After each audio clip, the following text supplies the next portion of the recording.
Alright, the Reds, Friday's Talking Reds. Myself, Gareth Roberts, Craig Hannan, back in the hot seat with me today. And we're talking about the Reds as usual. First off then, Bruce Grobbelaar has waded into the debate over Loris Karius and his future at Anfield. Brucey, who was quite prone to the odd error himself, he suggests that Loris deserves a second chance at Anfield. He says that Liverpool fans gave me 2 years of second chances, so why can't they give him a second chance after one game? They should keep him in the spotlight from next season. First game back, get him back as soon as possible. He also suggests that instead of signing a keeper, that Liverpool are more in need of outfield reinforcements, suggesting they need a centre half and a striker. So what do you make of Big Brucey's comments? I mean, you're too young to remember him in goal, aren't you? But he was mad, like. He was proper mad. Like, legged like miles out of his goal and did mad things. But pulled off great saves, though, as well, to be fair to him. And had fights with his own players. And killed someone as well in the war, Killed someone in the war and that, yeah. Not to be messed with. No. It was funny, after the game last Saturday, we did the post-match show. And we all, now bearing in mind the post-match show was done immediately after you're out of the ground. Like, I'm talking 20 minutes out of the ground. And we all said that we thought it was the end for Loris Karius as a Liverpool player, because we didn't really see how he could come back from something like this, and it would always be, no matter how, the next time he gets steps onto that pitch, the first thing you're thinking is what he did in the Champions League final. After a few good games, you might put in your one mistake and you're going, oh, well, sure, we knew this would happen because of what happened in the Champions League final. I think I can see what Grobbelaar is saying. I think Liverpool do need to sign they do need to sign a goalkeeper, but I'm okay with keeping him around the club as a second choice, and rebuilding his confidence at the club, whether that's in the League Cup games, and just Jurgen Klopp working with him to rehabilitate him, because he will need that. The thing with Karius is, and this is what he's going to endure, he's got a whole summer of mulling this over and worrying about it and thinking about it, and then once he goes back to training, he knows that that's what everyone's thinking about. The first save he makes in training, then the first save he makes in a training game, then the first pre-season game he plays, everyone's thinking about that, and that's going to be very difficult for him to overcome. So I think we need a first choice goalkeeper in that just comes in straight away, and we don't have to worry about the goalkeeper situation for a while, and allow Karius to sort of build his confidence up in the background, I think. Yeah, I mean, it's difficult, isn't it, to get over something so high profile, and there's obviously going to be the spotlight on him any time that he plays for Liverpool or anyone else from now on, basically, to see whether he can get over it, whether he's got the mental strength to get over it. I mean, you do have to come through a lot of hurdles to even be a professional footballer in the first place, so you'd hope that he can do that. I mean, even if Liverpool want to sell him, if they sold him right now, they're not going to get good money for him. So as you say, they probably do have to rehabilitate him to an extent. Whether that's him being anywhere near the first team anytime soon remains to be seen. We continue to be linked with various goalkeepers, so we'll see what happens over the summer, and we'll keep on talking about it. But more on that in a minute. I just think that Liverpool are at this point now, and I think Jurgen Klopp will know it, that we're at this sort of pivotal point where our stock is so high in Europe, and players, Mel Reddy's talked about it in one of her pieces, where she said we've now got agents literally ringing us from top players saying that he'd love to play for Liverpool, and that's a brilliant point to be at. And I think now it's about how we kick on and progress again. We've progressed each year under Jurgen Klopp. We missed out narrowly in the Champions League, but it's how we progress next year. And I think that's by going, battling for the league and winning something. And I think that Klopp knows at this stage that there can't be any passengers, and that's why I think he'll go in for Alisson. I think that I think he'll have been thinking about that anyway before the Champions League final anyway. But yeah, no risks this summer. Get the players in, and let's go for the league and hopefully some silverware. Liverpool fans have come under a fair bit of stick this season, just gone.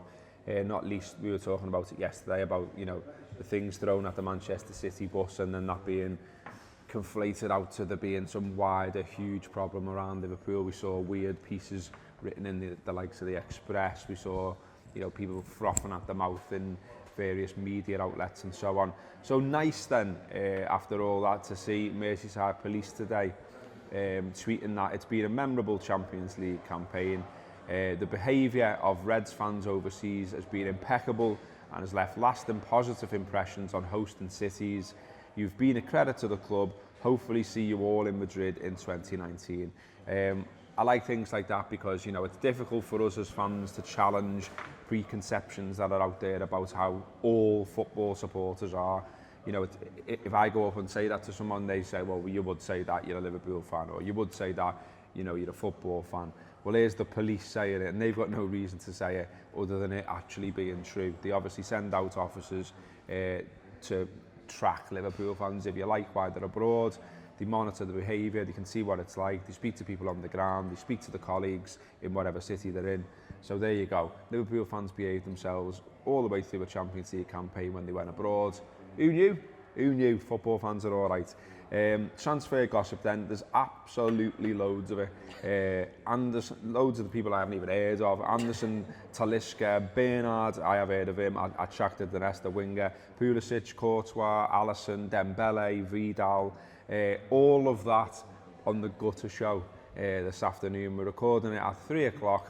It will be out for tour player subscribers at 4 p.m. We'll be getting into all of these links, all of these names, deciding how likely or unlikely they are to end up at Liverpool Football Club, and having a discussion around the strategy of Liverpool this summer in the transfer market. There'll be gutters all the time this summer because that's what everyone's into, the transfer gossip. We're into it too. We'll be chatting all about it. We'll be getting excited about it. So all of that this afternoon. Also out there today on the Anfield app. AFQ, the madness where we answer questions and have a bit of a bevy. And City Talk show. That's live on City Talk, 6 p.m. I think. And then later on be released as a podcast, free podcast, 8 p.m. tonight. Okay, back in a minute after this.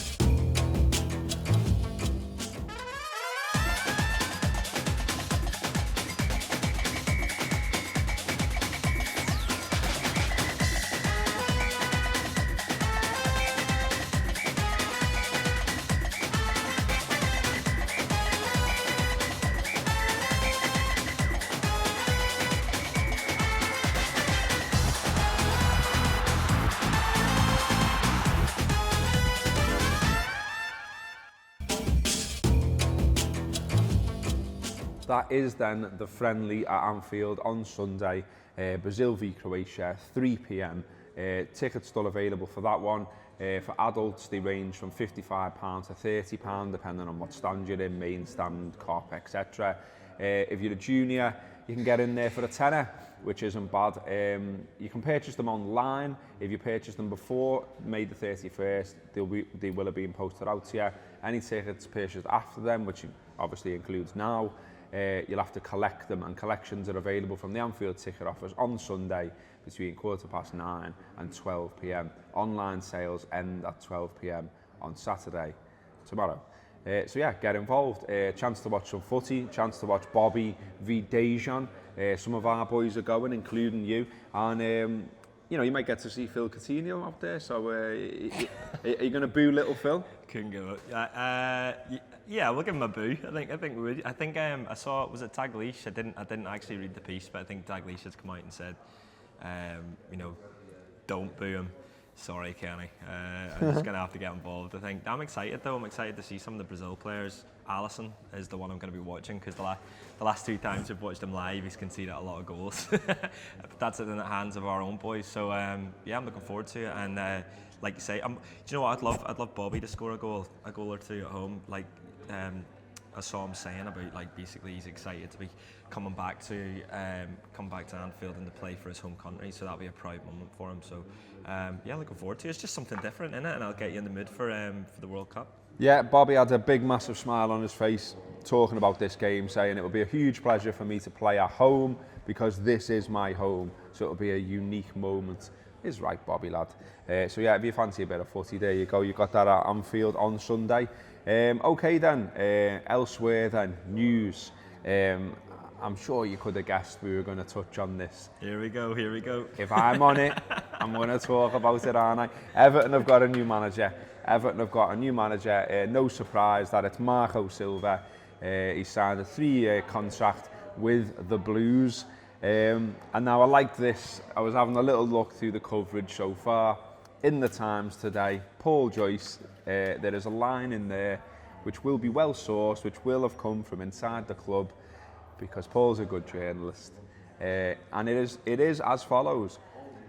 There are those in the new look Goodison Park hierarchy who believe Everton should be the Atletico Madrid of the Premier League. A label presumably demanding a team that play with attitude, a club that are united behind the cause, are savvy in the transfer market, and manage to regularly upset the natural order. Presumably also as well play second fiddle to the other club that are in the city, so no change there. Then, I mean, this is Silva. Silva is the club's, Everton's, 4th permanent manager since May 2016. He's won just 16 of his 48 games in England during his brief spells with Hull City and Watford. I'm not really having a pop there, to be honest. He's going to get more resource at Everton. He's going to get more money, and you suspect he may be able to do something with that. We'll see. What makes me laugh, right, is that every time there's been these changes, as I say, 4th permanent manager since May 2016, Duncan Ferguson just stays on the staff every time. What's he doing? Well, I mean, honestly, what's he doing? Why does he keep staying? Like, what is he great at? I'm not even taking the piss. I just don't know. But is it just because he's hard? Is it just because he's got an Everton tattoo and some pigeons and no one wants to say, Duncan, you've got the sack, lad? Do you know what I mean? No one's got the balls to say, Duncan, see you later, lad. Go and mess around with them pigeons. No more jobs. He's got pigeons. I always loves his pigeons, lad. Yeah, do you not know about that? Well, he's just like nicked them from the street or something? Nah, he keeps them. He loves them. He's got a little loft, lets them go, flies them round, they come back. They come back? Homing pigeons, yeah, man. It's a thing. It's a thing. You can get magazines about it in Smiths and everything. Probably just get 442 or something. Yeah. Yeah, it's a bit mad. I think they're just too scared to say to him. Like, I'd imagine it's a case of like Kenwright or whoever brings him into the office and sets him down and says, look, Duncan, we're changing direction with the manager, and then Duncan's just like staring at him like this, and then he says, but you're all right, involved. Mate. Yeah. Don't worry, you're all right. On Marco Silva though, I quite like him as a manager. I think he's a good manager, and it all seemed to go downhill for him at Watford as soon as Everton came in for him, and wouldn't be surprised to see him do all right. I know that's what we don't want to hear in Talking Reds, but I say do all right, be more competitive than Sam Allardyce, which won't take a lot really. But I mean, we had a laugh with Sam, didn't we? Obviously, all the gravy jokes and everything else, endless content from that beaut. But I didn't mind when they had like an alright manager. Do you know what I mean? So like I didn't hate Howard Kendall, and I actually interviewed him once, and he was a brilliant fella, a lovely fella. And when they had Martinez, Bobby Brown shoes, I didn't mind him. I found it hard to hate him. Yeah. I obviously still didn't want Everton to do well, but when they had him, I just thought it was all right, him. Yeah. And like this fella, I think he's all right. I mean, it remains to be seen whether he starts trotting out mad quotes to try and wind up Liverpool or whatever. It's like, it starts to seep into the imagination with some of the managers, and they just go, oh yeah, I'll just call it the People's Club and that'll keep everyone happy, won't it? School of Science. Or I'll just say there's more Scousers who are Everton fans than Liverpool fans. That'll keep everyone on County Road happy. But anyway, I'm getting away from one of the points I wanted to make, which is why is Duncan Ferguson a legend? Why is he a legend? Because I know he's got a tattoo, and I know he pushed Paul Ince over and scored a couple in the derby and things like that. But surely the bar's got to be a little higher than that to be a legend. Do you know what I mean? So I had a quick look at his career.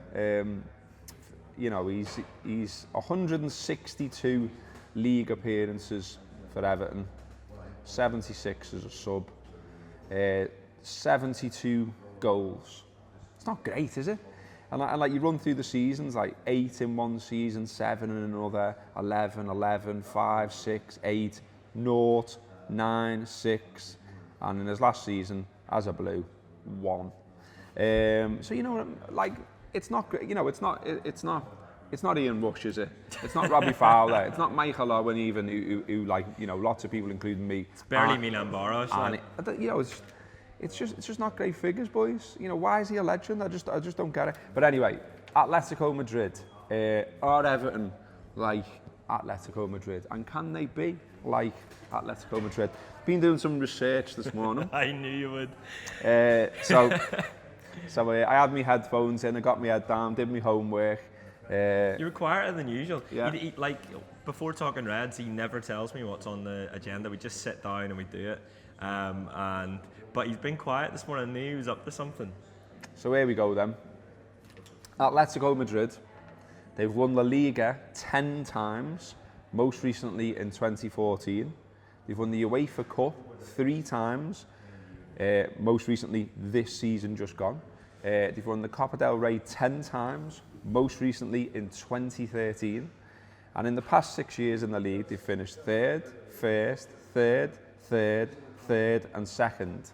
They've got a 68,000 seater ground renovated in 2017, which is hosting the Champions League final next season, and their average attendance is 55,000. Everton, they've won the league 9 times, most recently in 1987. They've won the now defunct Cup Winners' Cup in 1985, and they've won the FA Cup 5 times, most recently in 1995. They have a 39,500 seater ground, which was built in 1892. And nothing's been done to it since, pretty much. Yeah, it feels older than that, to be honest. And average attendance in the league last season, 38,797, which isn't bad. Pretty decent at the boys, although only 26,000 turned up in the cup. What I did forget was to print out how they'd done in the league. But I'm pretty sure we can conclude it's not third, second, first, or anything like that. So yeah, nothing like at all Atletico Madrid. Yeah? Is that the conclusion? Except for them being the second best team in the city. Yeah. Well in, lads. So good bit of spin, good little thing, good line in the paper today. But as usual, Everton, we're all laughing at you. That's been Talking Reds.